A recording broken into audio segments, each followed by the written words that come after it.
Hola amigos. Estados Unidos incauta un barco iraní diciendo que transportaba componentes de armas balísticas para los hutíes. Las fuerzas navales estadounidenses se han apoderado del barco alegando que llevaba componentes de armas iraníes destinados a los rebeldes hutíes en Yemen, siendo el primero de este tipo desde que comenzaron los ataques en el Mar Rojo a finales del año pasado. Según información del Comando Central de Estados Unidos, responsable de Oriente Medio, las fuerzas especiales de la Marina estadounidense, apoyadas por helicópteros y vehículos aéreos no tripulados, llevaron a cabo la incautación durante la noche de un barco que violaba el derecho internacional y transportaba un cargamento ilegal de armas para los hutíes en Yemen. La operación tuvo lugar frente a las costas de Somalia, al sur de Yemen. Como resultado de la operación se incautaron componentes de motores, sistemas de guía y ojivas para misiles balísticos de mediano alcance y misiles de crucero, así como componentes de sistemas de defensa aérea.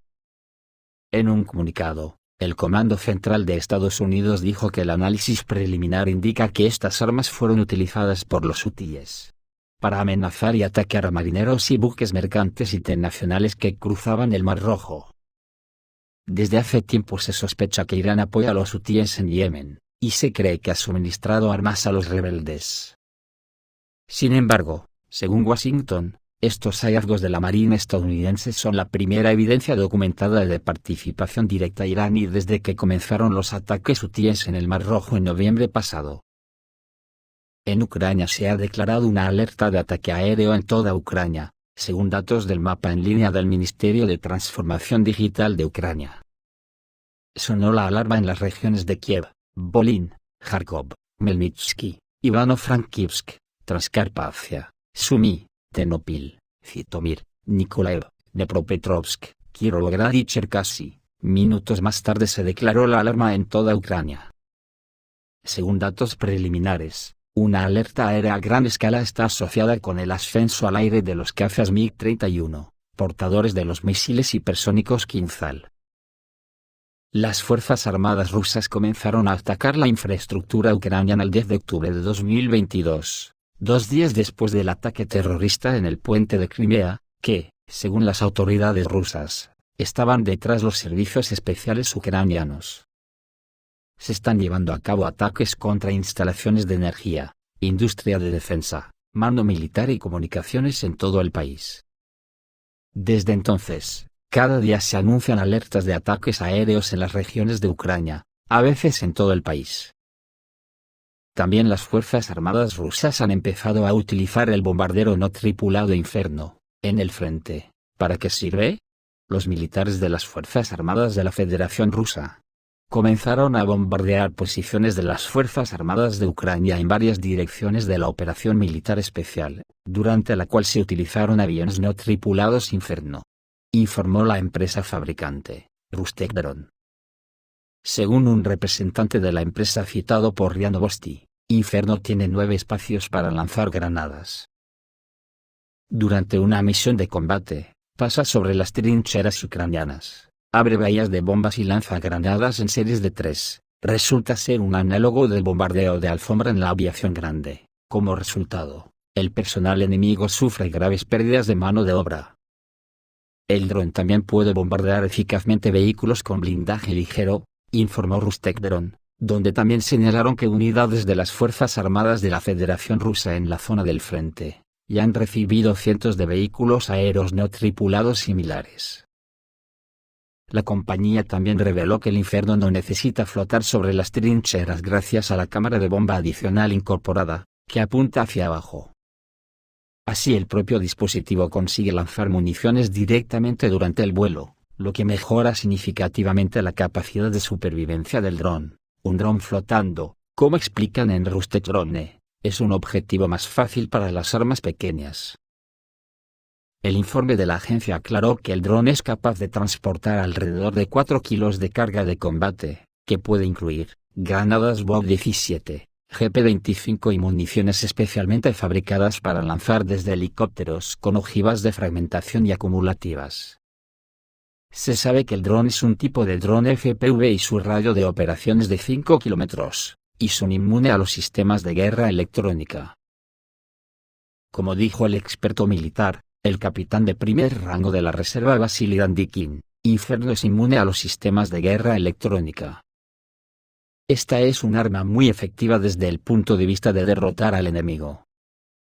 Es inmune a la guerra electrónica enemiga, lo cual también es muy importante. La situación con los drones FPV, que se está desarrollando actualmente, pronto se modificará para mejor. Según Denis Fedutinov, experto en vehículos aéreos no tripulados, el objetivo de Inferno es la fuerza viva del enemigo, que puede estar en una posición tanto estática como dinámica. Al mismo tiempo, se puede suponer que las modificaciones con munición acumulativa y altamente explosiva de mayor calibre destinadas a destruir fortificaciones de campaña y vehículos, incluidos los vehículos blindados, también se utilizarán como elemento destructivo, dijo en una entrevista con Buglia. La primera ventaja del dispositivo es una menor exposición a las típicas armas portátiles antidrones. Esto se debe a que el dron pertenece a la categoría de drones FPV, que los cazas controlan en primera persona. En este caso, se utiliza una comunicación analógica y el canal se usa con mayor frecuencia. La segunda ventaja es que Inferno no es una munición merodeadora y se puede usar repetidamente. Finalmente, la tercera ventaja es que el dron es capaz de transportar no solo una munición, sino varias, dejándolos caer en series de varias unidades, lo que aumenta la probabilidad de alcanzar objetivos, añadió Fedutinov. El 9 de enero, el jefe del Ministerio de Defensa ruso, Sergei Shoigu, dijo que el departamento formaría una línea en serie de vehículos aéreos no tripulados de diferentes clases. Shoigu subrayó que el ministerio aumentará el suministro de las armas más importantes. Aumentaremos el suministro de los modelos más populares, en particular, crearemos una línea en serie de vehículos aéreos no tripulados, desde los ultrapequeños hasta los de ataque pesado, dijo, enfatizando que el departamento concentrará sus esfuerzos en abastecer completamente a las tropas ubicadas en la zona de operaciones. También informan desde Rusia que la compañía militar privada Wagner regresa al frente ya integrada con el primer cuerpo de voluntarios de la Guardia Rusa. El comandante de la Guardia Nacional Rusa, Víktor Zolotov, invitó a los empleados de la empresa a formar un cuerpo de voluntarios dentro del departamento. Actualmente se están realizando contrataciones para dos direcciones: Ucrania, contrato por 6 meses, y África, contrato por 9 meses. Se proporcionan todos los beneficios requeridos, incluido el estatus de veterano de combate. El primer cuerpo de voluntarios invita a trabajar a hombres para quienes la defensa de la patria es la única opción correcta. El Estado Mayor y el núcleo de mando son aquellas personas que han desempeñado tareas durante muchos años en Ucrania, Siria, Libia, Sudán, República Centroafricana, Mozambique, Madagascar y Malí, dijo Víktor Zolotov. El 25 de diciembre de 2023, Vladimir Putin firmó la ley sobre formaciones de voluntarios dentro de la Guardia Rusa, que permitió iniciar la formación del primer cuerpo de voluntarios. Anteriormente se informó que la compañía militar privada de Wagner estaba bajo el ala de la Guardia Rusa para no interferir con el Ministerio de Defensa. Al mismo tiempo, el mando garantizó a los wagneristas la conservación de la vertical de mando, pancartas y carteles. En lo económico, el empresario Leder Ipashka comentó la información sobre las intenciones de los países occidentales de confiscar los activos rusos congelados. En su opinión, esto será un grave acto de agresión por parte de Europa hacia la población rusa y no puede pasar desapercibido, tendrá consecuencias a muy largo plazo. Y nadie ha derogado la antigua ley rusa, de ojo por ojo, y diente por diente. Al menos para los rusos, escribió Deripaska en su canal de Telegram. Según él, el entusiasmo por la incautación de miles de millones de dólares de pensionistas rusos congelados en Occidente no disminuye. ¿Queman los bolsillos del dinero?, resumió el empresario. Recordemos que estamos hablando de 300.000 millones de dólares de activos rusos que están congelados en Occidente. Ahora se habla cada vez más de que los países occidentales podrían confiscar estos activos. Estados Unidos es particularmente persistente. Sin embargo, la mayoría de estos activos se encuentran en Europa. y ahí se discute el tema de la confiscación con mucha más moderación, por temor a consecuencias impredecibles que afectarán principalmente a la Unión Europea. Estamos hablando tanto de la actitud hacia el euro, como de las posibles acciones de Rusia, y Moscú ha declarado repetidamente que tomará medidas de represalia.